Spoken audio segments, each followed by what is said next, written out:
Merci, je crois qu'il ne va pas parler un quart d'heure. Je pense que...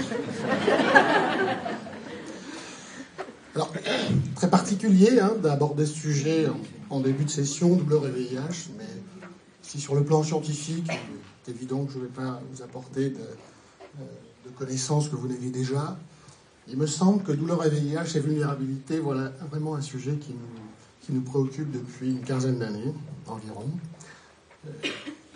Tous ceux qui ont travaillé auprès des patients VIH ne peuvent que constater que ça nous a fait bouger dans nos lignes d'une relation thérapeutique toujours remise en cause chez les patients vulnérables mais aussi très forts. Ça nous a appris énormément à repenser l'autre. Ça nous a beaucoup interpellés, questionnés, remis en question. Ces gens-là nous remettent en permanence en question. Et je crois que c'est une véritable histoire humaine. Prendre en charge la douleur, c'est une histoire humaine. Et à partir de là, je pense que les ponts peuvent se faire. Je vais essayer effectivement d'être bref puisqu'on est déjà en retard. Néanmoins, je pense que l'idée de ce que je tente de délivrer, c'est juste de susciter chez nous quelque chose, qui est de l'ordre de l'accueil, de l'écoute, de la bienveillance, tout en acceptant aussi nos colères et nos rejets. Alors, si j'appuie, ça ne marche, ça marche. Alors, les patients VIH ont mal. Ça, c'est la grande nouvelle de la matinée. Mais ils ont mal de manière un peu particulière, de mécanismes extrêmement complexes. Et tous les thérapeutes qui sont confrontés aux patients VIH savent, à travers les consultations, que cette plainte douloureuse est mise en avant dans énormément de cas. Et je me faisais, pendant 2 mois, on a fait une petite étude sur les consultations patients VIH à l'hôpital.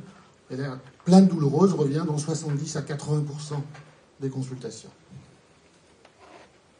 C'est au-delà de ce que l'on peut retrouver en consultation de médecine générale. Donc la plainte douloureuse est prédominante, souvent, dans les consultations qu'on peut avoir. Petit rappel, on a une file active de 650 patients VIH environ à l'hôpital d'Aix. La particularité que l'on peut vivre au jour d'aujourd'hui, enfin, aujourd'hui en 2011, c'est la chronicisation de la maladie. Je ne reviens pas sur toute l'histoire du VIH et tout ce qui a d'ailleurs été à l'origine de la maison de Gardanne, de patients qui mouraient relativement fréquemment, tôt, jeunes. Au jour d'aujourd'hui, le paysage de la prise en charge a quand même beaucoup évolué. La réalité des patients qui meurent, bien sûr, existe toujours, mais on a affaire à une chronicisation de la maladie de plus en plus importante. Dès lors, on a affaire à une multichronisation des douleurs. La douleur a un signifiant extrêmement particulier chez les patients VIH, comme dans d'autres pathologies d'ailleurs. Chaque douleur est interprétée par le patient. Chaque douleur nous est proposée comme éventuellement là le signe d'un diagnostic, de l'aggravation, d'un effet secondaire des médicaments qui vont remettre en cause souvent les traitements, qui vont être un obstacle à la bonne observance. La plainte est souvent justement excessive. Elle est excessive comme pour nous susciter chez nous l'écoute, la bienveillance, et puis probablement l'idée qu'il faut toujours aller plus loin pour essayer de comprendre cette douleur, cette plainte, et il y a souvent une espèce de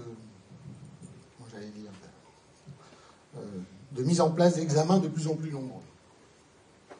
La crainte de l'évolutivité est une question permanente.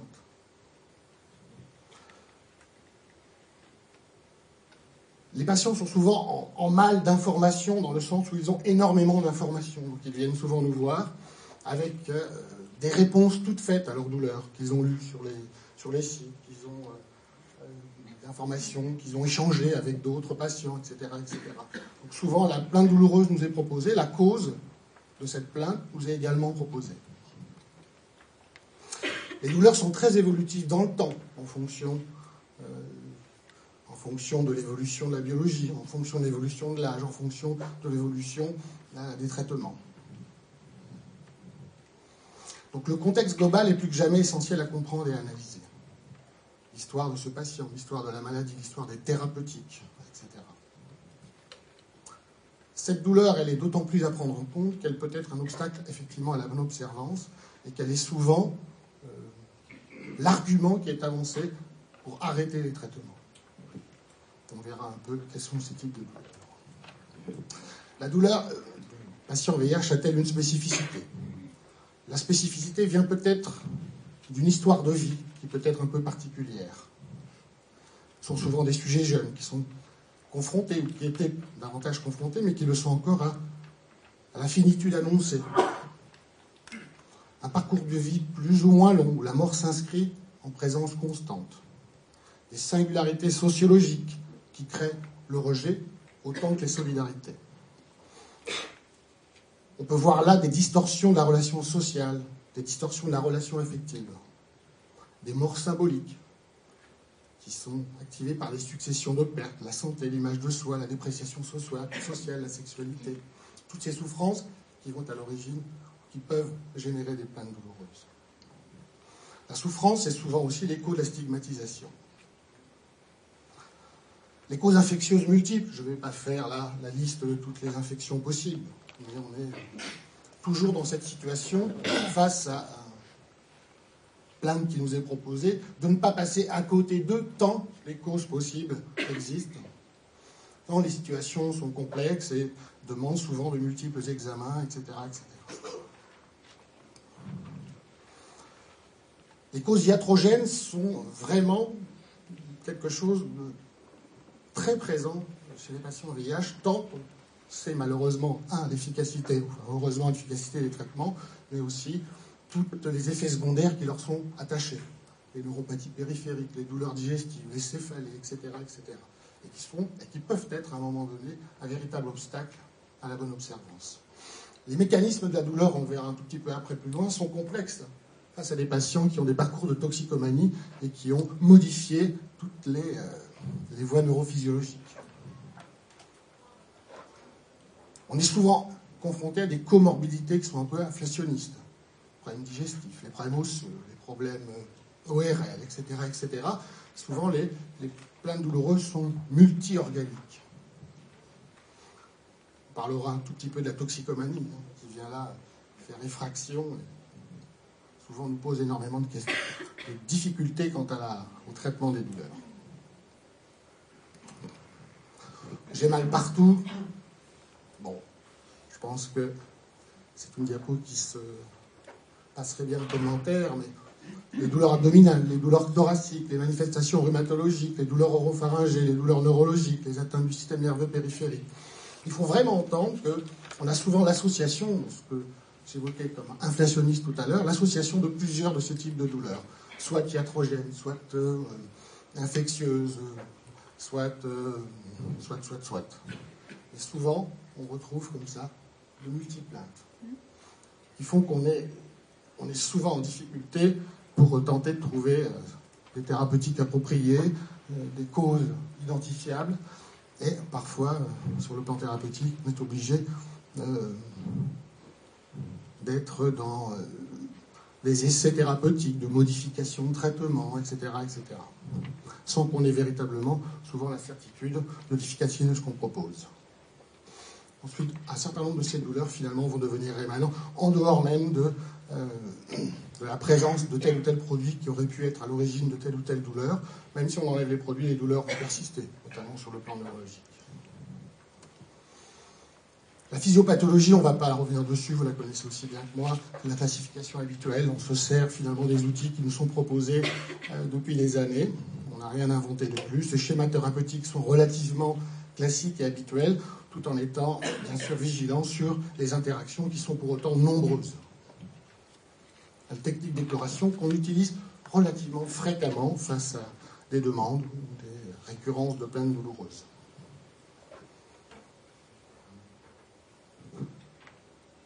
Je ne peux pas ne pas aborder la thématique douleur VIH et toxicomanie, bien sûr. Complexité sur un sujet où nos projections sont relativement nombreuses, qui pourraient là susciter, mais non pas à l'hôpital d'Aix, quelques réactions de rejet. Nos interprétations comme étant confrontées à des patients qui sont en tentative de transgression. Si nous voulons rester dans la problématique du sujet, on doit accepter d'être hors.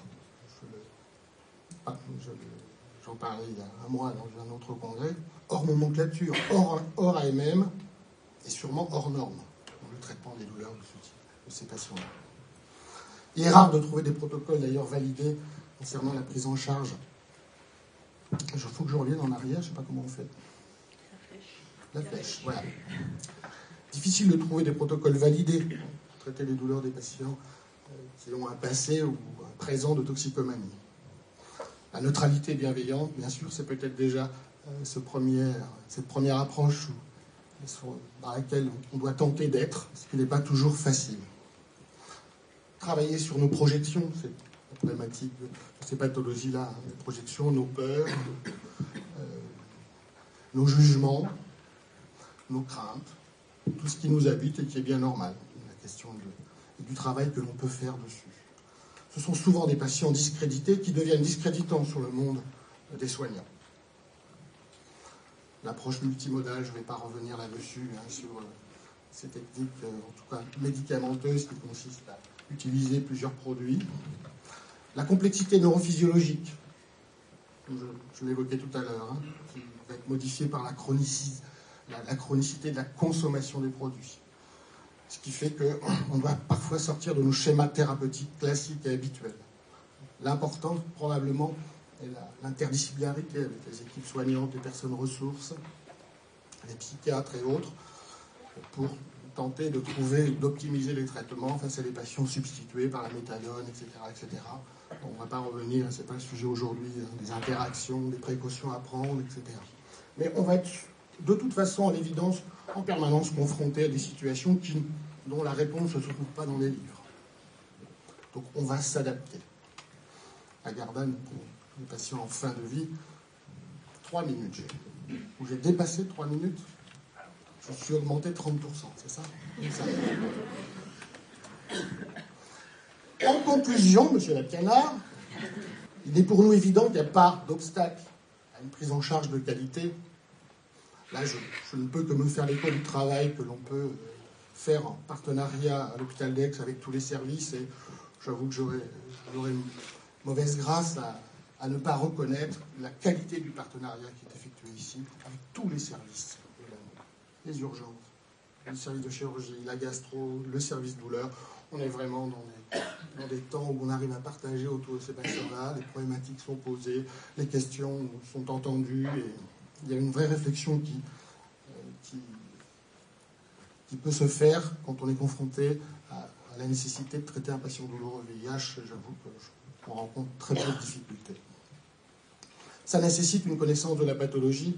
Bien évidemment, je n'ai pas évoqué la pathologie dans son évolution, avec l'évolution de l'immunité qui va être à l'origine d'apparition de tel ou tel symptôme, etc., etc.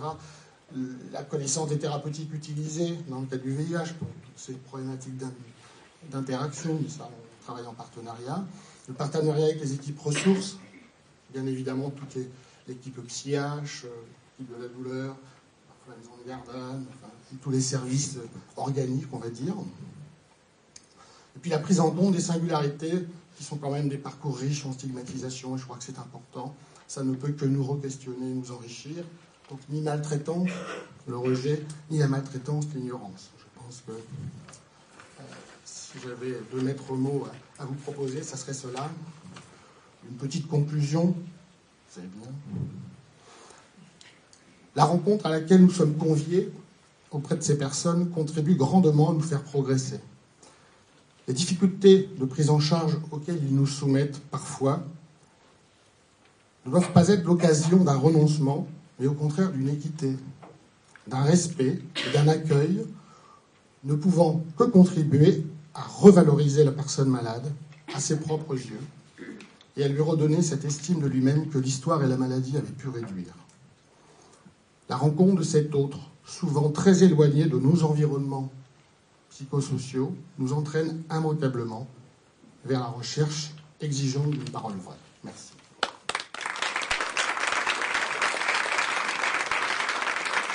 Donc maintenant, la parole est à Elisabeth Baldot, qui va nous parler de douleurs et patients psychiatriques. Donc, en tant que psychiatre, notamment psychiatre de l'équipe douleurs, soins palliatifs ici à l'hôpital. Voilà, donc je lui laisse la parole. Nous lui laissons la parole. Merci. Oui, effectivement, je suis psychiatre, donc psychiatre de Montpellier, et pour une part de mon temps, je travaille à l'unité de la douleur et des soins palliatifs de l'hôpital d'Aix. Merci donc à ceux qui nous ont aidés à organiser cette journée, et merci particulièrement à Delphine Baudouin de me redemander d'intervenir aujourd'hui. Alors, en introduction, je vous dirais qu'effectivement, des progrès scientifiques ont été réalisés dans la compréhension de la douleur, on le sait, des lois ont été instaurées vis-à-vis de la prise en charge de la douleur auprès des patients. Incontestablement, la prise en charge de la douleur en France s'est améliorée et existe. Mais qu'en est-il dans le domaine de la psychiatrie ? Je vais vous traiter deux axes que m'a demandé de développer le docteur Baudouin. La clinique psychiatrique et la douleur chronique, et la douleur et les patients psychiatriques. Mais je vais aller vite. La clinique psychiatrique est une permanence dans la pratique algologique courante.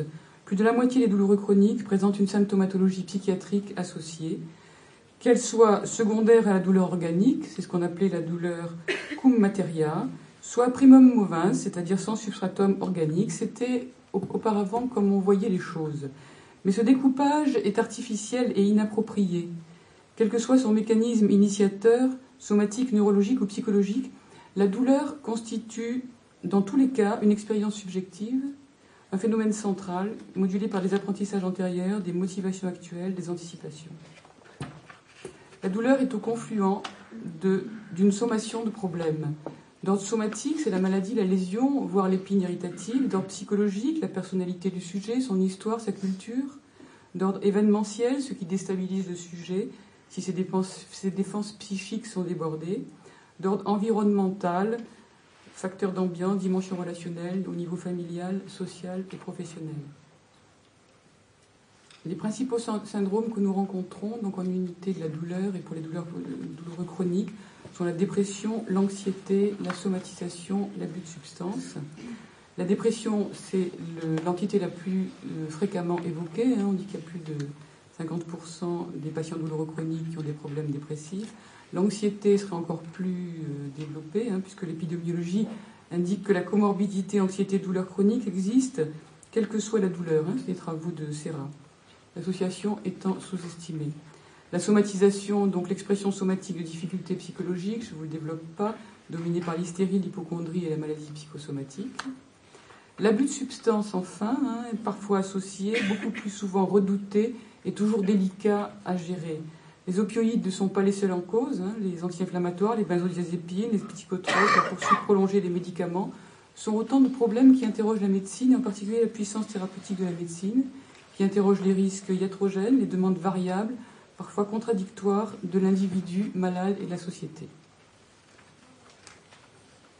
Le rôle du psychiatre dans la prise en charge de la douleur avec 3 points essentiels, le bilan des aspects psychologiques et la transmission aux autres soignants, le soutien des soignants au travers de la compréhension des phénomènes contre-transférentiels, l'organisation de la prise en charge psychiatrique ou psychothérapeutique. Il faut savoir que la pluridisciplinarité est un exercice difficile qui implique une confrontation directe entre les différents acteurs, voire certaines tensions.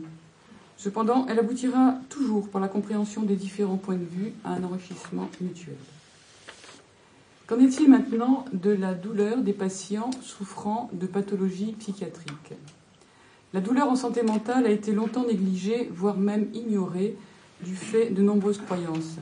Ces croyances, c'était surtout que les patients psychiatriques ne souffraient pas, ou qu'ils étaient insensibles à la douleur, voire même qu'ils présenteraient une analgésie totale. On comprend combien la méconnaissance du phénomène douloureux va nuire à la bonne prise en charge des patients atteints de pathologies mentales et de pathologies somatiques. L'impression communément partagée est que le malade mental, en particulier ceux qui sont hospitalisés de façon régulière, est rarement malade physiquement. C'est malheureusement pour le patient une contre-vérité que vient largement et dramatiquement contredire la surmorbidité somatique et la surmortalité chez ces patients. L'espérance de vie d'un patient schizophrène est diminuée de 20 ans par rapport à la population générale.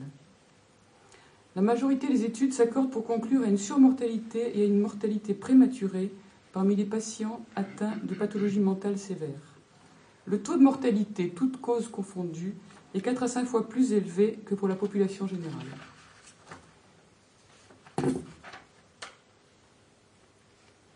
Les risques accrus sont des risques globalement et rapidement de diabète, maladie cardiovasculaire, hypertension artérielle, maladie respiratoire, emphysème.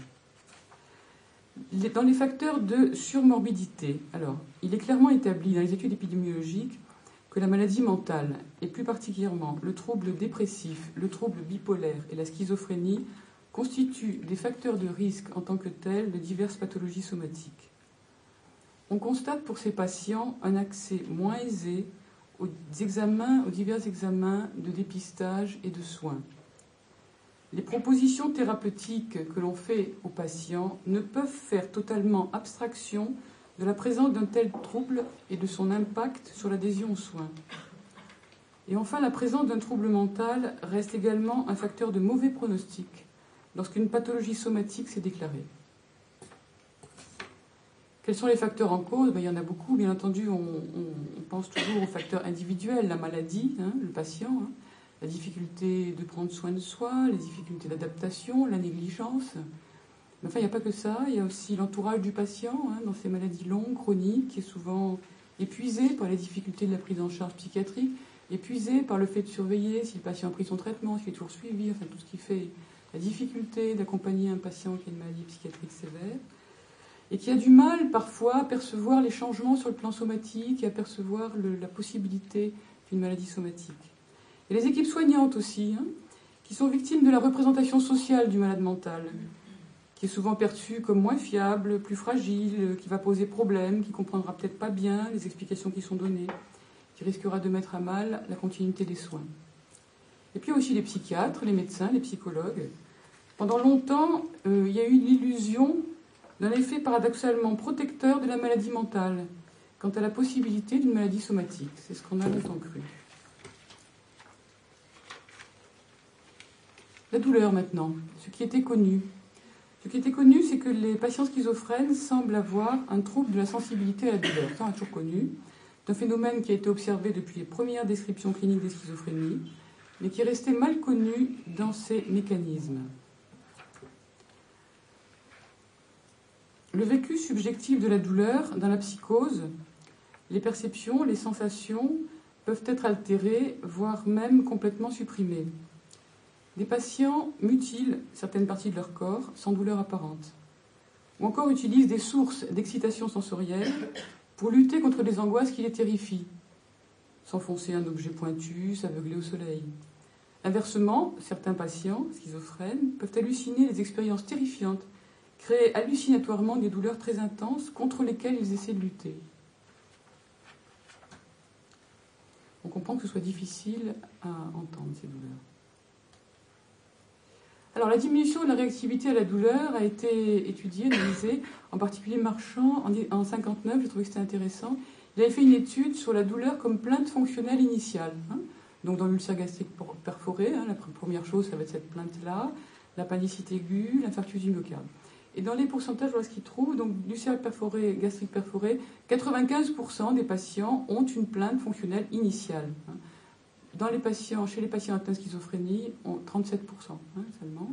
Pour l'appendicite aiguë, dans 21% des cas, les patients schizophrènes se plaignaient d'une douleur, avaient la douleur comme plainte initiale. Et dans l'infarctus du myocarde, 18% des patients schizophrènes exprimaient la douleur, alors que dans l'ensemble, c'est 90% chez lesquels la douleur est la plainte initiale. Alors évidemment, on a évoqué des hypothèses sur la sensibilité à la douleur chez les patients schizophrènes. Alors, les hypothèses a été le rôle des neuroleptiques, l'allopéridol par exemple, avec sa capacité de se lier sur les récepteurs opiacés, avec donc une diminution de la perception, l'augmentation de l'activité des opioïdes endogènes, les troubles de la régulation, donc les troubles de la régulation du système glutaminergique, troubles de la régulation du système douleur, et puis l'état du patient pendant la phase de la maladie, en particulier dans les périodes fécondes, où l'information douloureuse est annulée. Voilà toutes les hypothèses qui ont été évoquées. Aucune n'est concluante. Par contre, on a des travaux de l'équipe Marchand au Québec qui a cherché à trouver une explication neurophysiologique pour cette apparente insensibilité. Et il a mesuré donc l'efficacité du CIDN, le contrôle inhibiteur diffus nociceptif, chez les patients schizophrènes et des sujets contrôle. Et en fait, l'hypoanalgésie constatée chez ces patients ne s'explique pas par une hyperactivité des contrôles inhibiteurs, c'est-à-dire qu'il n'y a pas moins de douleur, mais par une absence de sensibilisation à la douleur. Alors qu'est-ce que ça veut dire ? Ça veut dire que les patients ressentent bien la douleur, mais ne présentent pas cette sensibilisation qui est un phénomène adaptatif pour éviter une lésion suite à une stimulation persistante. C'est par exemple quelqu'un qui allume une cigarette, qui se brûle les doigts, qui continue à se brûler les doigts sans enlever la main.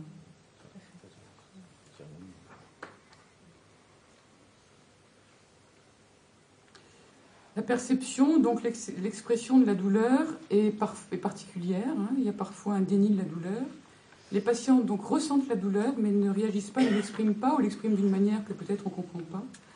On voit bien combien l'expression de la douleur se fait dans un langage ou dans un comportement qu'il faut qu'on arrive à décoder, parce que ça entraîne bien entendu des retards de diagnostic si on ne décode pas et de prise en charge. Alors, bien sûr, ce qui vient, c'est l'importance de l'évaluation de la douleur. Et cette évaluation de la douleur est difficile, je vous l'ai dit, l'expression n'est pas simple de la douleur. Donc, quels sont les obstacles ? Il y en a quelques-uns. Comment interpréter un message ? Comment le patient va exprimer une sensation ? Quelle est la nature du message ?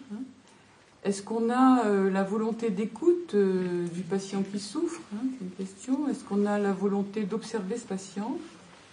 Comment savoir identifier une situation complexe et des signes qui vont alerter ? Il n'y a pas toujours donc, de verbalisation, en tout cas directe, de la douleur.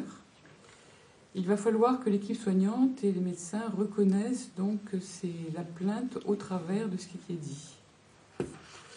Évidemment, l'évaluation pluridisciplinaire est importante. L'abord clinique est essentiel car il est basé sur une évaluation globale. Et il est capital que les soignants puissent confronter ce qu'ils ont compris, ce que le patient a pu leur exprimer verbalement ou non verbalement, les attitudes du corps, les sous-entendus. Alors on utilise l'échelle d'évaluation, je ne vous détaille pas, c'est l'échelle d'évaluation simple, mais pour l'instant elles ne sont pas encore complètement au point pour les patients atteints de pathologies psychiatriques. Dans les études à venir, il y a surtout des études, on cherche des outils d'évaluation adaptés.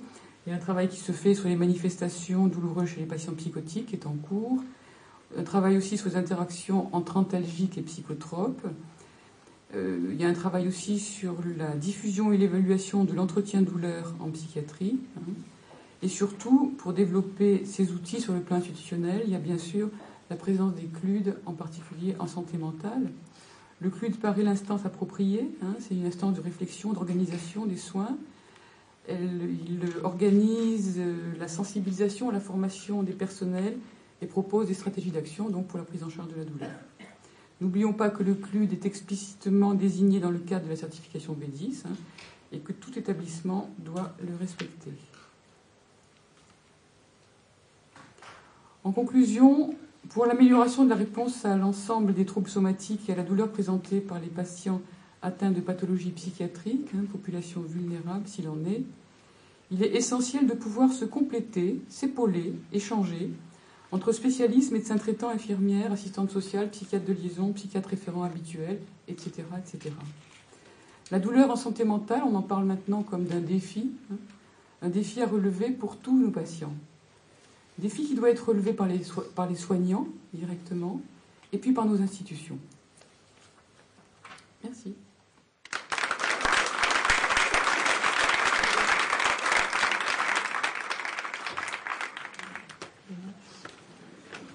Nous allons maintenant écouter Delphine Baudouin qui a organisé ce symposium et on la remercie. Et elle va parler de la douleur chez le patient parkinsonien. Voilà, bonjour. Donc, je remercie Madame Oranti qui en fait est à l'origine de l'idée de ce symposium. Parce qu'on a eu des échanges sur les malades de Parkinson et donc elle représente les patients en fait. Et voilà. Et donc, je devais parler de la douleur et une question neurologique, c'est pour ça que j'ai choisi spécialement les maladies parkinsoniennes. Voilà. Petite introduction. Voilà. Donc, la maladie de Parkinson est caractérisée, pour ceux qui ne la connaissent pas bien, par un tremblement de repos, petit rappel rapide, une akinésie et une hypertonie, éventuellement une rigidité avec instabilité, des problèmes d'équilibre et de coordination. Elle est caractérisée aussi par la douleur, puisque la prévalence de la douleur passe de 0,1% en moyenne à 1 à 2% après l'âge de 65 ans, qui est l'âge la plus fréquente du Parkinson. La douleur est donc fréquente dans le Parkinson, elle est de 40 à 80%. Tout ça repose sur des études diverses. Il y en a 3 de Princeps, donc je vous ai fait un petit résumé de ces 3 études Princeps. Une première de 86 dans Movement Disorder, qui a posé 3 questions principales. La prévalence et les caractéristiques de cette douleur. La douleur est-elle corrélée avec le stade et la sévérité de la maladie? Et enfin, les épisodes douloureux surviennent-ils quand le handicap du Parkinson est maximal? Donc, c'est les questions posées par cette étude, auxquelles elle tente de répondre. Et il s'agissait de 95 patients ayant une maladie de Parkinson, 52 hommes et 43 femmes. Et la réponse est que 46%, enfin dans cette étude, de douleurs sont reliées à la maladie de Parkinson. Le plus souvent des formes akinétiques plutôt que des formes tremblantes, et qu'il n'y a absolument aucun lien avec la durée du Parkinson, son traitement ou le handicap. Une deuxième étude, en 2005, de Guy Freda, a étudié donc 388 patients avec une moyenne d'âge de 68 ans, une durée d'évolution de 6 ans, 6,5 ans, et a montré que 69% étaient douloureux. Et elle a surtout mis en évidence cette notion nouvelle de fluctuation douloureuse non motrice, puisqu'on pensait que c'était les épisodes de blocage moteur qui étaient douloureux, et non, il y a des épisodes donc de fluctuation douloureuse non motrice. Il a repris également, cet auteur, la classification de Quinn qui datait de 86 et qui distinguait les douleurs présymptomatiques de la maladie, qui sont source d'errance diagnostique, c'est-à-dire les douleurs initiales qui font errer le diagnostic et qui peuvent donc tromper les médecins généralistes ou les différents médecins, disons. Les douleurs off sans dystonie, les douleurs off liées à la dystonie, et enfin les douleurs au pic d'efficacité. Enfin, troisième étude en 2009 dans Pain de Beisck, qui a concerné 176 Parkinsoniens au domicile, donc c'était intéressant parce que c'était au domicile. 83 sont douloureux, beaucoup plus, donc pourcentage beaucoup plus important que la population générale à Parier, du domicile. Et donc, autre constatation, 53% ont une douleur, 24% deux douleurs, et encore 5% trois douleurs. Donc les douleurs sont fréquentes et multiples. Et encore autre surprise, donc au domicile, seulement 30% sont traités par des antalgiques, puisqu'ils ont mal, ils ne sont pas traités. 70% ne sont pas traités. Donc toujours dans cette étude, la base donc, des renseignements était faite donc, par un questionnaire concis de la douleur que connaissent bien donc, les gens qui s'occupent de la douleur, avec une échelle de qualité de vie et l'examen clinique. Donc la base de l'étude était tout à fait correcte et bien faite. Et donc la description des douleurs retrouvées dans cette étude, c'était d'une part les douleurs musculo-squelettiques à 70%, des douleurs liées à la dystonie pour 40%, des neuropathies radiculaires 20% et des douleurs neuropathiques centrales par atteinte du système somatosensitif pour 10%. Il n'y avait toujours dans cette étude aucun lien entre douleur, âge, durée de la maladie ou sévérité de l'atteinte. Donc complètement différent. Et par contre, particularité de cette étude, c'est seul le sexe féminin prédisposé aux douleurs. C'est le seul facteur qu'ils ont retrouvé de prédisposant. Alors, on va faire une petite synthèse sur les différents types de douleurs. C'est le point sûr. Donc, d'abord les dystonies, puisque c'est ce qu'il y a de plus caractéristique dans la maladie de Parkinson, 20% des douleurs. Il y en a de différents types. D'abord, petite définition de la dystonie. C'est un trouble du tonus musculaire caractérisé par des contractions musculaires involontaires prolongées d'une ou plusieurs parties du corps, responsable d'attitudes anormales comme le torticolis spasmodique ou différentes modifications donc, du tonus. Et la dystonie peut être accompagnée de tremblements. Donc, c'est des petites explications préalables. Dyskinésie, c'est des perturbations qui se situent au niveau des mouvements et qui se traduit, entre autres, par l'incoordination d'espace ou une parésie. Donc, à partir de là, ces dyskinésies particulières du Parkinson et qui donnent des douleurs importantes, c'est celles de début et de fin de dose, donc de traitement, qui sont violentes, voire dystoniques. Les mécanismes invoqués sont soit une stimulation dopaminergique, mais infraliminaire, avec activation préférentielle des récepteurs D2, point d'interrogation.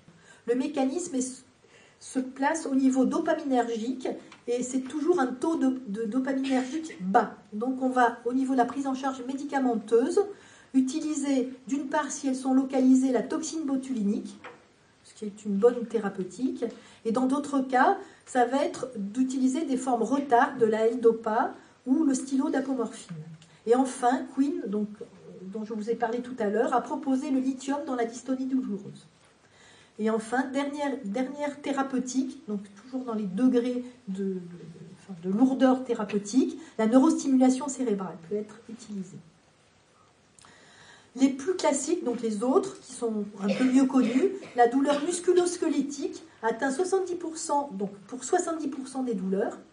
Prise en charge, bien entendu, rhumatologique. Si c'est lié à une mauvaise performance motrice, on va augmenter les doses d'antiparkinsoniens utilisées. Un suivi rhumatologique est nécessaire et les thérapeutiques physiques, comme les anti-inflammatoires, peuvent être utiles. La douleur de neuropathie tronculaire, troisième grand type de douleur. Pour 20% des douleurs, la prise en charge est une prise en charge neurologique avec l'identification de la cause, soit carentielle, soit compressive. Les douleurs neuropathiques centrales posent plus de problèmes, puisque, on en parlera tout à l'heure, mais le traitement, si besoin, donc, va être une stimulation bilatérale des noyaux sous-thalamiques. Donc ça, on passe directement à un degré supérieur. Enfin, l'acathysie. Donc l'acathysie est une... Alors, je vous la définis. L'acathysie, puisque je pense que dans l'auditoire, vous ne la connaissez pas bien.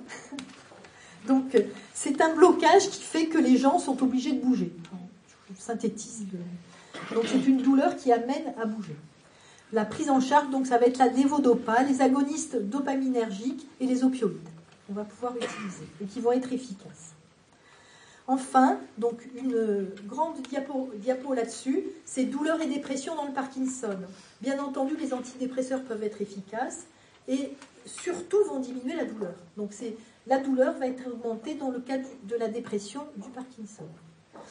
Les controverses récentes, puisqu'on faisait le point, c'est la douleur neuropathique carentielle sous Duodopa. Duodopa, c'est un procédé qui permet de donner un traitement au niveau du jéjunum. Et étant donné cette pompe qui va donc aboutir à donner de la dopa par le jéjunum, on va avoir une situation de carence. Donc il y a des descriptions de neuropathie carentielle. La classification, et le deuxième controverse, c'est la classification des deux types de douleurs. Donc mécanisme périphérique, on y mettrait donc tout ce qui est symptômes moteurs par excès de nociception, comme les douleurs musculo-squelettiques, les dystonies, et les douleurs neurogènes périphériques, comme les douleurs radiculaires. Et puis les mécanismes neurologiques centraux, donc c'est eux qui posent le plus de problèmes. Ça serait un seuil à la douleur, nociceptif à la douleur, qui est abaissé dans toutes les maladies de Parkinson. Donc c'est une notion nouvelle et qui peut être améliorée par la DOPA. Donc c'est très intéressant comme notion. Donc il y a des publications récentes là-dessus. Il y a donc un neurologue qui, dans la revue neurologique, donc ça c'est pour vous faire comprendre ce système-là, c'est-à-dire que la douleur, ça sert à quoi? C'est une fonction d'alerte de l'organisme. Si le parkinsonien est beaucoup plus lent dans ses mouvements, il ne va pas répondre, comme système, s'il se brûle, il ne va pas répondre, il va reprendre plus lentement à la brûlure. Et donc cet abaissement du seuil de nociception servirait à ce que cette fonction d'alerte et donc de préservation, de protection soit respectée. Donc, bien entendu, c'est une description finaliste, mais enfin, c'est probablement la vérité. Donc on est bien constitué. La synthèse. Voilà, ça y est, c'est la synthèse. Donc, symptômes fréquents, 40 à 80% des patients, une minorité pour qui c'est le symptôme le plus invalidant de la maladie. C'est l'apanage des formes installées, en particulier lors des fluctuations motrices et non motrices. Une fois sur 5, la douleur est inaugurale, et donc c'est une source d'erreur diagnostique, c'est un piège. Par exemple, l'épaule pseudo-rhumatismale ou les rachialgies. Enfin, un tiers des douleurs centrales, avec le risque de chronicisation majeure du fait de la dépression souvent associée, qui est fréquente dans la maladie, qu'il faut prendre en charge, traiter, et prendre en charge aussi bien en psychothérapie qu'en thérapeutique médicamenteuse.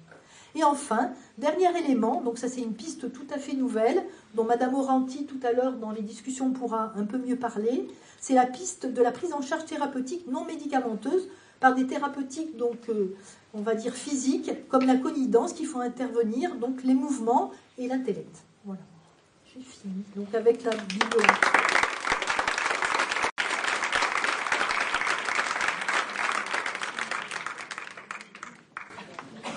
Voilà, donc maintenant le docteur Poudins qui va parler de gériatrie, enfin de douleurs et patients âgés. Bonjour à tous. Je vous remercie d'avoir pensé à moi et surtout d'avoir pensé aux patients âgés. S'il est une population vulnérable, c'est bien les patients âgés. Monsieur Kiegel, tout à l'heure, parlait du privilège de l'âge. C'est vrai, mais il y a un âge où malheureusement, c'est plus un privilège dans notre société. Et dans notre culture, on a plutôt l'habitude de mettre un petit peu les patients âgés, un peu comme les patients psychiatriques finalement, un petit peu à part. Je ne peux pas commencer sans dire, plus que le remerciement d'usage, un grand merci à Monique. L'équipe mobile, elle est arrivée en 2005, il n'y avait que les budgets, vous me direz, heureusement, c'est ça le plus important. Mais finalement, on n'avait pas de place dans l'hôpital. Alors on nous a dit, vous allez au centre de gériatrie à 10 km et puis vous êtes mobile. Non, c'était pas ça. Du coup, on a été parachutés dans les locaux de l'équipe mobile douleur. Voilà. Et Monique, toute l'équipe nous a très bien accueillis, bien sûr, en disant, je ne ferai jamais rien contre vous, mais rien pour que vous restiez si longtemps. Trop longtemps. Mais finalement, on est quand même resté 3 ans. Mais 3 ans, ça a été une grande chance pour moi parce que quand on parle de compagnonnage, c'est comme ça que je vois Monique. C'est, mettre en place une équipe mobile, c'est pas facile. Quand on vient s'occuper de patients âgés, à l'hôpital, finalement, une gériatre qui arrive, mais tout le monde sait s'occuper déjà des patients âgés, donc on va servir à quoi? Et finalement, il faut faire comprendre à quoi on va servir et aller dans les services où on nous appelle, où des fois on ne nous appelle pas, où on arrive au bon moment, où on n'arrive pas au bon moment. Et finalement, tout ça, Monique, elle avait déjà vécu, donc elle a pu nous aider dans nos moments difficiles. Et puis, à un moment, elle m'a dit, maintenant, t'es prête, il faut que tu ailles en pré-CME. Alors finalement, je me suis dit, oula, pour moi, c'était une réunion où il y avait tous les chefs de service et je me disais, mais moi, qu'est-ce que je vais aller faire? J'ai mal au ventre la première journée où j'y suis allée. Voilà, aller en CME pour présenter tous les ans ton bilan. Et bien voilà, merci beaucoup parce que tu m'as ouvert une voie, tu m'as expliqué des choses que je pense que je n'aurais pas fait de moi-même. Et puis un grand merci aussi à Monsieur Kiegel, qui a œuvré beaucoup pour qu'on ait un bureau aux urgences, parce qu'il s'est très vite rendu compte que l'activité de l'équipe mobile aux urgences était capitale. Et donc, notre bureau maintenant est mitoyen au sien. Bon, alors, après avoir posé le cadre, justement, je voulais vous parler... Moi, la technique. Je vais avoir besoin d'aide, pardon. Alors, pour poser le cadre, pardon. Alors, je vais... D'accord. Ici, là? Ok. Bon. Alors, on va parler d'abord, poser le cadre. La population âgée est bien caractérisée par sa grande hétérogénéité. Ensuite, qu'est-ce qui caractérise les douleurs des patients âgés? Et puis, comment on fait le diagnostic positif d'une douleur quand le patient n'est plus capable de s'exprimer? Aussi, évoquer quelles sont les conséquences d'une douleur non prise en compte. Et puis, quelques particularités thérapeutiques. Donc voilà, j'ai l'habitude d'images et c'est vrai qu'une des caractéristiques de nos patients âgés, c'est vraiment sa grande hétérogénéité qu'on peut voir déjà de visu. Autant certaines ont des réserves fonctionnelles qui ne trompent pas, autant d'autres ont des profils déjà en grande perte d'autonomie. Et il y a vraiment un sous-groupe qui est d'autant plus vulnérable qu'il a des difficultés de communication. Et donc c'est toute la population de pathologies neurodégénératives que ce soit la maladie d'Alzheimer ou les démences apparentées. Bon, excusez-moi. Alors, la première des choses, c'est de lutter contre les préjugés. Ce sont mes vieilles douleurs, c'est normal, oui, évidemment. Ça a été longtemps considéré pas comme un privilège de l'âge, mais presque. On n'en parle pas parce que c'est une fatalité et il faut vivre avec. Eh bien non. La première des choses aussi, c'est d'assurer une évaluation globale. Mais on a beau s'occuper de l'état nutritionnel, du risque de chute, trier les médicaments et tout ce qui est dans le diaporama, si vous ne repérez pas une douleur, vous avez tout faux. Aussi bien la douleur dans sa composante physique que dans sa composante psychique. Parce qu'évidemment, à un certain âge, toutes les étapes de la vie, toutes les douleurs, toutes les épreuves qu'on a pu vivre ont forcément un retentissement. Et puis, l'évaluation gériatrique, les diagnostics ne servent à rien si derrière, il n'y a pas une équipe. Il n'y a pas une équipe qui prend le relais, qui sait assurer les besoins primaires des patients quand ils ne sont plus capables eux-mêmes de les satisfaire. Donc, donner à manger, donner à boire, accompagner aux toilettes, bref. Ça semble vraiment du bon sens, mais je voulais vraiment rendre un hommage au travail des aides-soignantes, parce qu'elles ont vraiment un travail très ingrat, très lourd, et pourtant qui n'est pas assez reconnu à sa juste valeur. Après, la problématique du patient âgé, c'est qu'il entend moins bien, il voit moins bien, il interprète les choses de la façon dont il les interprète. Donc c'est clair qu'aller chercher dans les affaires d'un patient ses lunettes, ses sonotones, lui remettre ses appareils dentaires, lui redonner sa canne pour le mettre debout, tout de suite, vous avez un patient qui a un autre aspect. Vous lui redonnez sa dignité d'être humain. Et donc finalement, voilà, la douleur, ce n'est pas une fatalité. On avance. Alors, la problématique aussi, c'est que les patients âgés ne font rien comme le reste de la population, je dirais. Et la symptomatologie douloureuse ne se traduit pas comme quelqu'un de plus jeune qui est capable d'aller voir son médecin en disant « j'ai mal au genou, il faut faire quelque chose ». Non, le patient âgé, et ça d'autant qu'il a des troubles cognitifs, il va être confus. La confusion, c'est qu'il est désorienté, il ne sait plus trop où il est, avec plus ou moins des troubles de vigilance. Et la problématique majeure, c'est que c'est fluctuant. À un moment, il ne sera pas capable, et puis à un autre moment, il sera beaucoup plus adapté. Et c'est très compliqué, parce qu'on a l'impression que dans la mesure où il va mieux, ça y est, c'est passé, et que finalement, le patient rentre chez lui. Non. Il faut faire absolument un bilan étiologique. Derrière le syndrome confusionnel, il faut penser évidemment à un problème de douleur. Et puis il y a tout ce que les médecins et les aides-soignantes, toutes les équipes qui s'occupent des patients âgés, qui n'est pas un fécalome, qui n'est pas un globe urinaire. Voilà. Là encore, on revient beaucoup à du bon sens. Et puis, il faut être toujours vigilant à toute modification comportementale. Alors, quand un patient est agité, tout le monde va penser qu'il y a un problème. Mais quand le patient est apathique et prostré, très malheureusement, on va pouvoir justement passer à côté de quelque chose. Donc là, il faut être vigilant et toujours penser à une douleur. La problématique de ces symptômes, c'est que si on ne pense pas à la douleur, il y a un retard dans le diagnostic et donc un retard thérapeutique. Et c'est pas rare qu'on découvre un infarctus qui a été complètement silencieux. Alors, une autre problématique, c'est la douleur inhérente aux soins. Alors ça, c'est un gros paradoxe pour les soignants. Ils ont été formés pour soulager les patients, pour faire du mieux pour une prise en charge correcte. Et finalement, les soins que leur prescrivent les médecins sont source de douleur.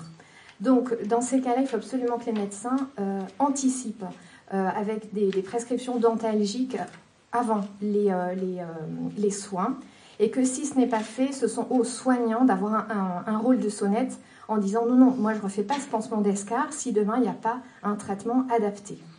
Donc voilà, le rôle des soignants, il est capital. Ensuite, il y a les douleurs décubitus prolongées.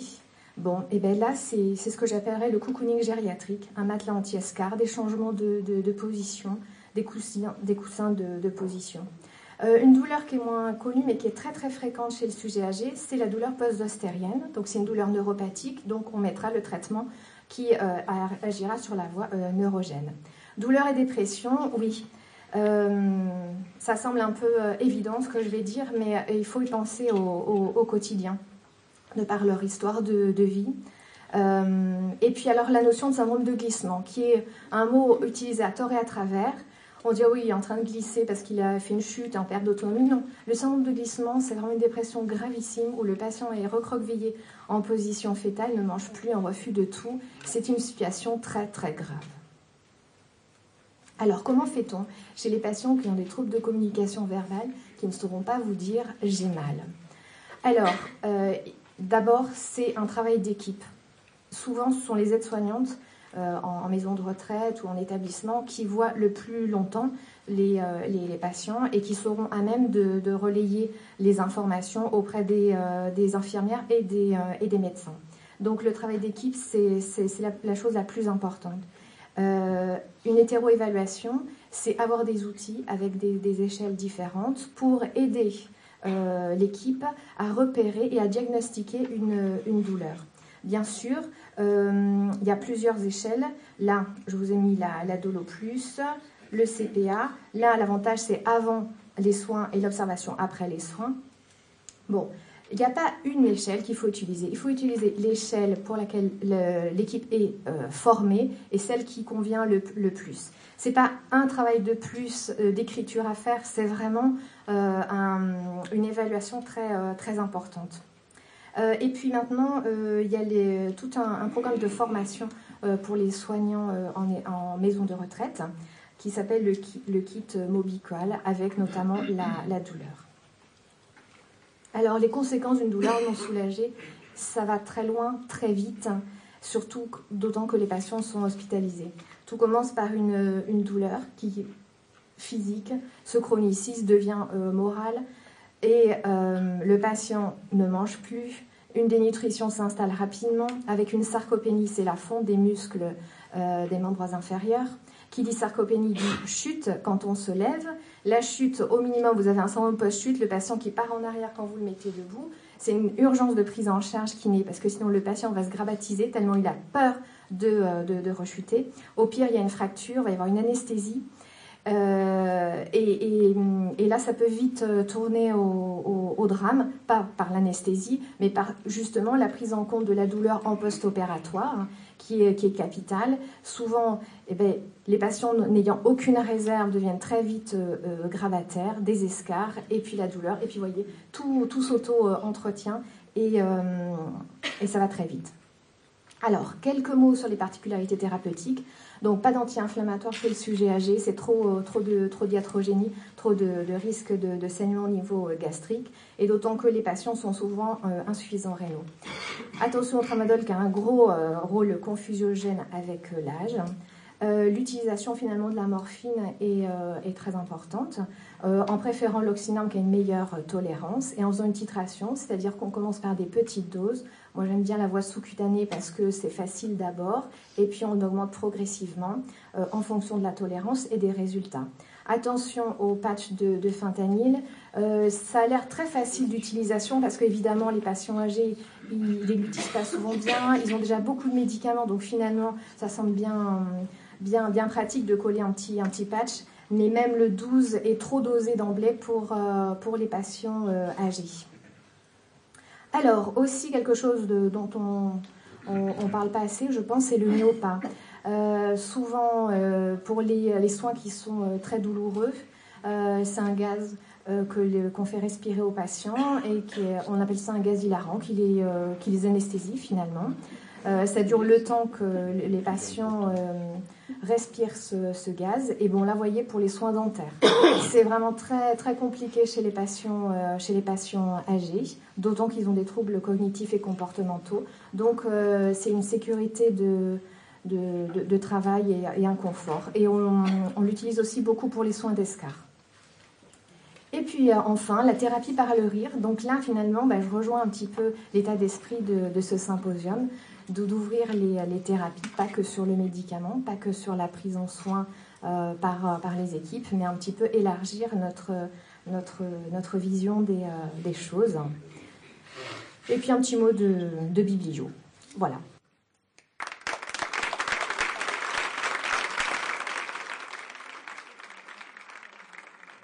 Alors, peut-être que les orateurs peuvent venir, comme ça, vous pouvez leur poser des questions directement. Moi, je ferai juste 2-3 mots. donc le temps qu'ils arrivent près de nous. Je reprendrai juste ce que disait Jean-Michel Rioux, avec qui j'ai le plaisir de travailler depuis 20 ans, quand même bientôt, donc c'est pas rien. Je crois que n'oublions pas ce que l'épidémie du VIH nous a montré quand même, dans nos relations soignants-soignés et dans la parole qu'on peut accorder aux patients. Et dans tous les exposés qui ont été faits depuis tout à l'heure, je trouve qu'il y a un fil conducteur qui est très important, qui n'est pas tellement de savoir comment on traite la douleur, qui est beaucoup plus de savoir comment on l'évalue. Et tous les exposés, dans chaque exposé, ce que vous avez dit, c'est qu'elle était souvent sous-évaluée, sous-estimée. Donc pour pouvoir évaluer et estimer une douleur, c'est le temps qu'on va accorder à la recherche et à pouvoir dire aux gens, enfin à l'écoute qu'on peut accorder aux gens pour pouvoir savoir réellement ce qu'ils vivent. Et juste un petit point sur le travail qui est fait dans les EHPAD, dans le cadre du réseau de soins palliatifs, il y a tout un travail qui est fait, justement avec Mobical et un film qui a été fait à la maison, qu'on laisse dans les maisons de retraite par le biais justement du réseau, pour permettre aux établissements de personnes âgées de pouvoir garder les personnes jusqu'au bout et d'éviter toute hospitalisation intempestive, parce que très souvent les choses ne sont pas faites, non pas par ignorance, mais plus par peur. Donc il faut qu'on travaille sur nos peurs. Donc j'espère que ça vous a laissé le temps de réfléchir à vos questions.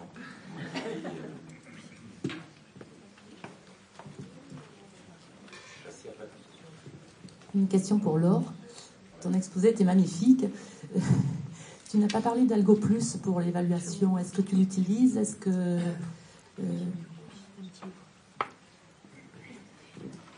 J'ai pris le parti de parler de Dolo Plus et puis de l'ECPA, mais oui, il y a d'autres échelles qui existent.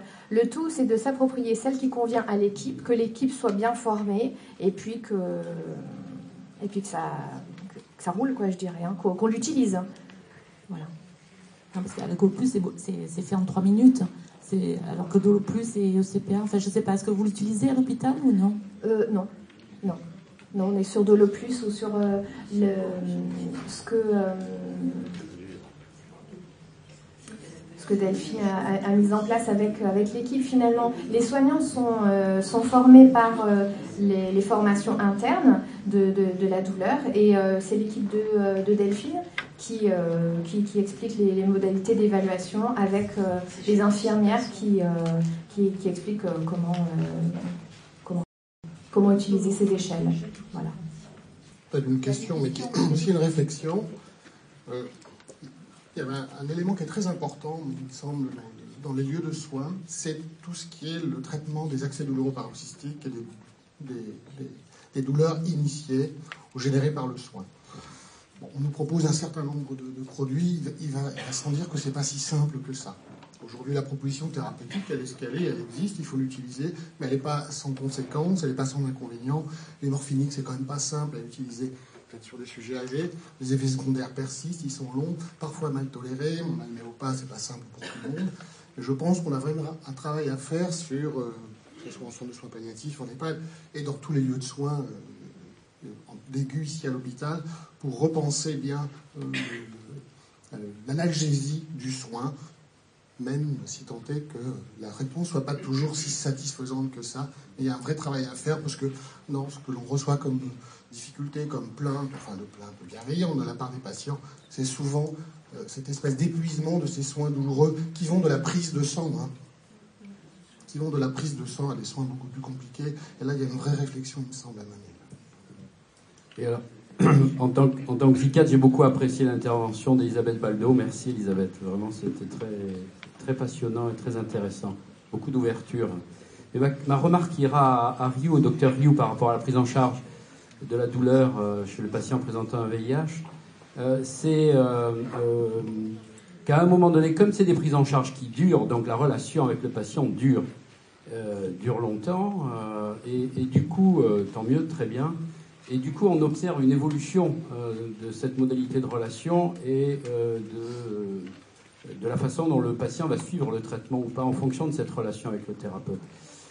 Ce que je voulais souligner, c'est qu'à un moment donné, bien souvent, alors on observe dans un premier temps effectivement une espèce d'auto-accusation du patient par rapport à sa douleur. C'est parce qu'il n'a pas fait ce qu'il faut, c'est de sa faute, c'est parce qu'il se passe des choses pour lui qui n'auraient pas dû se passer.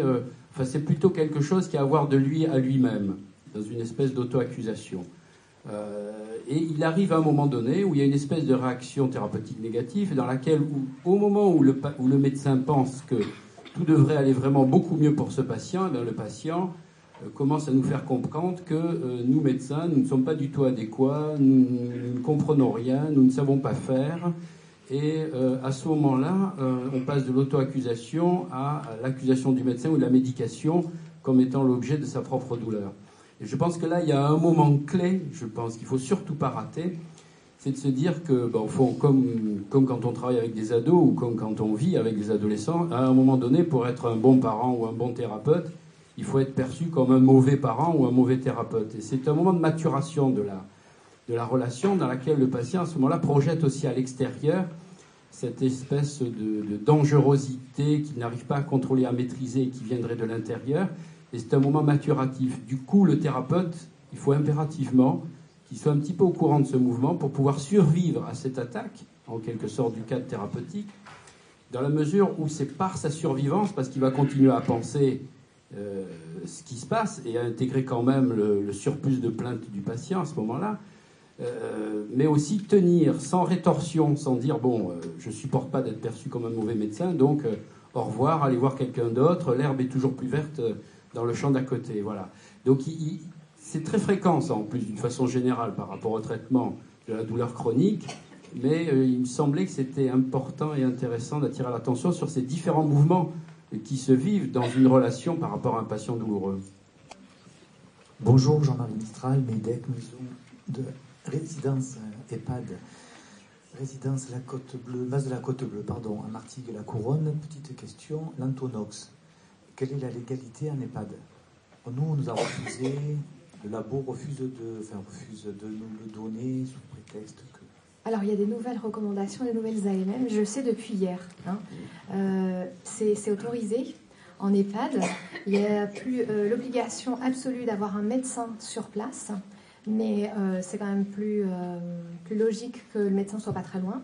Il faut que la pièce soit bien aérée. Le problème, c'est le coût. Parce que finalement, il n'y a pas le financement sécu pour financer.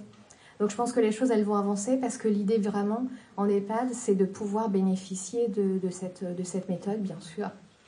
Je pense que ça va évoluer, quoi. Hein. Mais c'est sur la bonne lancée, on va dire. Hein. Je voudrais m'adresser à tous les orateurs. On nous a parlé effectivement du traitement de la prise en charge des douleurs chroniques sur le plan médicamenteux, sur le plan du rire, sur le plan avec l'art. Est-ce que vous avez une expérience par rapport à l'accompagnement par les familles? Est-ce que, par exemple, à la maison ou à l'hôpital, les personnes âgées ont la possibilité d'avoir leur famille autour d'eux? Et est-ce que la présence d'une famille a un impact positif ou bien négatif dans notre société sur la prise en charge de nos patients? Alors, si je peux répondre juste pour l'hôpital, après je laisse la parole. On a coutume de demander aux familles de venir, surtout pour les patients qui ont des troubles du comportement et des troubles cognitifs. Les familles sont le lien, la référence du patient. Donc être à l'hôpital, c'est pas être dans ses références, dans ses repères. Donc heureusement que les familles viennent pour maintenir ce lien. Après, est-ce que c'est toujours facile? Non. Parce qu'il y a famille et famille, parce que ça serait très long. Mais en tout état de cause, nous, personnellement, on a besoin des familles au moment des repas. On n'a pas assez d'aides-soignantes pour donner le repas correctement à tous les patients. Donc ça, c'est déjà un état de fait. Et je pense que quand on explique les choses aux familles, elles sont coopérantes et elles se débrouillent. À moins qu'on soit dans le cas où il y a un épuisement familial tel qu'à ce moment-là, non, il faudra faire justement une hospitalisation de répit, voire un séjour de convalescence, parce que la famille a vraiment besoin de ce temps-là. Donc pour les repas. Après, il y a les familles qui s'ingèrent un peu dans les soins et ça peut poser d'autres soucis. Mais ça, c'est pour les patients qui ont des troubles cognitifs. Pour les patients de fin de vie, on essaie à chaque fois qu'on peut de mettre le patient dans une chambre seule et de dire aux familles de venir quand ils veulent. On peut avoir un lit pour eux. Voilà. On n'est pas à la maison, mais on essaie de faire comme on peut. Mais c'est important. Peut-être l'expérience de la maison. Alors, bon, on aborde le sujet, on peut prendre un sac de couchage, on y sera demain, mais la question est intéressante. Après, qu'est-ce qu'on transpose dans un lieu de soins, dans un lieu qui est quand même un lieu de soins, un lieu différent de la maison? On transpose une cellule familiale, avec tous les affres de la cellule familiale, toutes les tensions, toute la contenance que peut représenter une famille, mais tout ce qu'il y a de détruit dans la famille, de déstructurant pour le patient, on transpose tout ça dans une chambre. Donc, positif, négatif, peu importe, elle est là, elle est importante, et en tout cas, elle a sa place. Peut-être que là, nous, on est là pour médiatiser un peu un certain nombre de choses, en tout cas dans ce temps qui est de la fin de vie.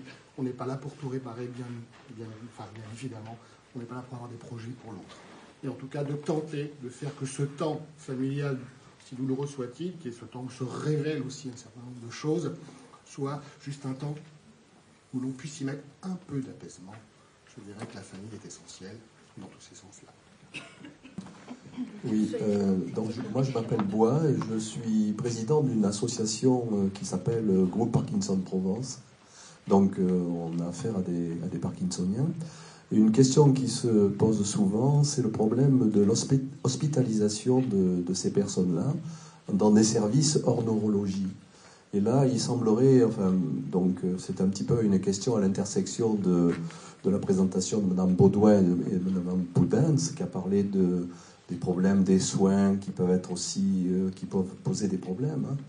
C'est donc ce problème de l'hospitalisation des Parkinsoniens dans des services non neurologie, où apparemment la prise en compte de la maladie première n'est pas toujours évidente et soulève des problèmes souvent d'ordre psychologique vis-à-vis de ces malades.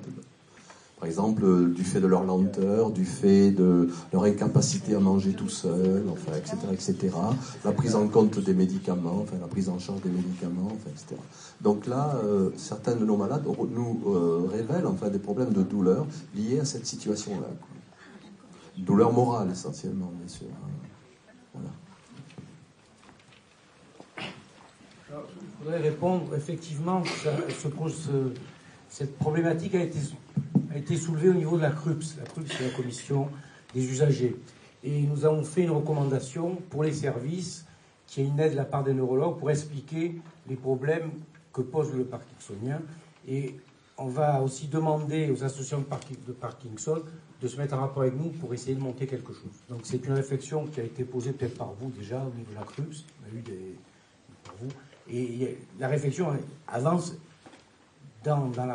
pour nous, parce que je pense que c'est important, mais ce que vous dites pour le Parkinson est valable aussi pour d'autres pathologies. Par exemple, un diabétique dans une structure qui n'est pas le diabétique demande une prise en charge un peu différente aussi. Donc c'est une réflexion qu'on a pour que les soins soient beaucoup plus orientés sur le patient et non pas en fonction de l'endroit où il se trouve. Eh bien, moi, je pense que ce qu'on peut retenir de l'ensemble, c'est quand même que tout ce qui marche le mieux pour les patients, c'est l'équipe, les soignants, ça veut dire les médecins, ça veut dire les infirmiers, les aides-soignants, les psychologues. Et quand il y a une notion d'équipe et vraiment au service du patient, c'est là que ça marche. Et précisément, ça entraîne... ici, on a des gens qui sont passionnés et qui ont envie que ça marche bien.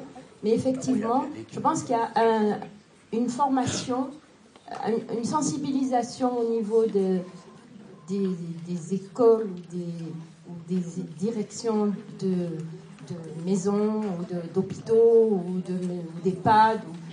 Il faut que la prise de conscience qu'on a, elle aboutisse pour le bien-être et pour l'efficacité en faisant des équipes pluridisciplinaires et en faisant bien attention justement à la bienveillance, à l'accueil, ce que tout le monde a dit de toutes les façons, la façon dont on rentre, la façon dont on regarde quelqu'un, ça va faciliter les choses. Et tous ceux qui ont exposé là tout à l'heure, ils l'ont dit d'office, madame l'infirmière là aussi, et c'est ce que nous pensons aussi dans les associations de patients et vous les directeurs d'établissement. Je pense que c'est important. Oui, moi, ce qui m'a intéressée dans la présentation, c'est cette peut-être difficulté pour passer de la douleur qu'on évaluerait comme une fièvre avec un thermomètre bon, ça n'a pas été dit comme ça, mais bon, on a évoqué les échelles d'évaluation et la plainte. Donc, comment passer de la douleur à la plainte? Et les situations que vous avez présentées, ce sont effectivement des situations complexes, VIH, personnes âgées, notamment patients psychiatriques. Comment pouvoir écouter cette plainte et comment pour les patients se faire entendre quand tout est complexe et brouillé. La douleur est complexe, mais pour les patients c'est très brouillé et très complexe.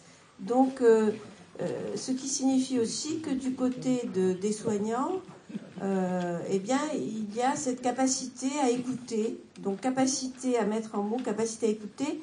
Et cela est par exemple, dans les situations complexes, on n'a pas évoqué la douleur de l'enfant. Comment apprécier une douleur chez l'enfant, surtout lorsqu'il n'en est pas au stade du langage. Donc, ça veut dire que, en fait, peut-être mettre d'emblée dans ces présentations ou à la fin la question non pas de la psychologie, parce qu'on risquerait de psychologiser, et j'ai pas le temps, mais douleur et dépression est une grande question. L'antidépresseur, est-ce qu'il agit en tant qu'antidépresseur ou en tant que molécule qui agirait sur la douleur? Donc, grande question. Donc, peut-être mettre en avant l'éthique, qui est, bon, un petit peu compliqué, un peu fourre-tout peut-être, mais mettre en avant cette question de l'éthique qui serait pour nous tous soignants ici, eh bien, ce devoir d'écouter. Mais moi, je voulais remercier tout le monde de cette première session. Et je reprendrai peut-être ce que disait Marie-Pierre Sicard tout à l'heure, c'est qu'on a quand même la chance sur notre territoire d'avoir beaucoup de choses qui se font. Et on parle beaucoup de partenariats, mais je pense que vraiment, c'est quelque chose qui existe sur notre territoire. Je vous engage les uns et les autres, quelles que soient vos difficultés, à vous servir de ces partenariats. Parce que dans tous les domaines qu'on a évoqués, on travaille tous ensemble depuis des années. Et on fait l'expérience que ça marche et on a du plaisir à se retrouver. Et on n'est pas dans la concurrence, on est vraiment dans la complémentarité. Et n'oubliez pas qu'être pluridisciplinaire, ça a du sens que si on devient interdisciplinaire.